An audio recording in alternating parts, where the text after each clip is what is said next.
দেয়া বসে থাকা নয়, কি সে কখনো আসবে না রে করো যদি ভয়।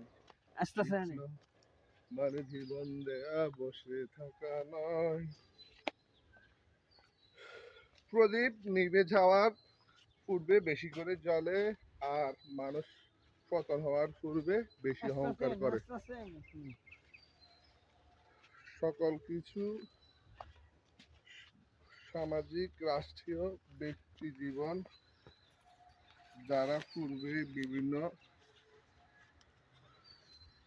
গুণীজনরা যে কথাগুলো বলে গিয়েছেন, ওই কথাগুলোর সাথে বাস্তবতার সাথে অনেকগুলো মিলে যায়। যেটা হচ্ছে আপনি একটু খেয়াল করে দেখবেন, মানুষ যখন প্রদীপের বেলাটা যেরকম নিভে যাওয়ার পূর্বে তার রশ্মিটা, আলো চটাটা একটু বেশি প্রকাশ পায়, আর মানুষ যখন তার হারানো গৌরব, ঐতিহ্য, তার বর্তমান আর্থিক সামাজিক অবস্থান বিলুপ্তির পথে, যাকে এক কথায় বলে পতন, পতনের পূর্বে তার অহংকার, দাম্ভিকতা, তার চলার ধরন সকল কিছুই পরিবর্তন হয়ে যায়। এটা আমি বাস্তবতার সাথে অনেক কিছু মিল পেয়েছি, আপনারও মিলিয়ে নেবেন। আর হচ্ছে আরেকটা জিনিস, আমার পৃথিবীতে মানুষের অসাধ্য কিছুই নেই।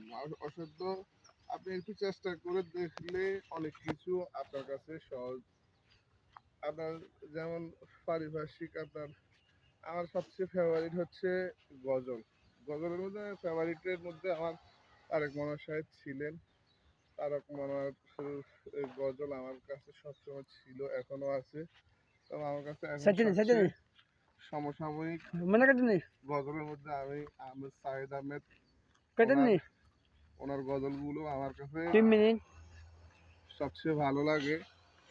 ওনার যে প্রত্যেকটা গজলের মধ্যে ওনার এক একটা মেসেজ আছে। যেমন বিপ্লব মানে শুধু যে আপনার ইসলামের জন্য তাই নয়, রাষ্ট্রীয় যে কোনো ব্যাপার, যে কোনো যে পূর্বে 5ই আগস্ট যে বিপ্লব হয়েছে, এটা তো একটা বিপ্লব। এটা ঘরে বসে থাকলে যদি মনে করি সবাই সবার মতো করে বসে থাকতো, তাহলে এত বড় একটা অর্জন আসতো না বাঙালি জাতির জন্য। ঠিক এভাবে প্রত্যেকটা জিনিস, প্রত্যেকটা অধিকার আদায়ের জন্য আপনি বসে থাকলে হবে না, রাজপথে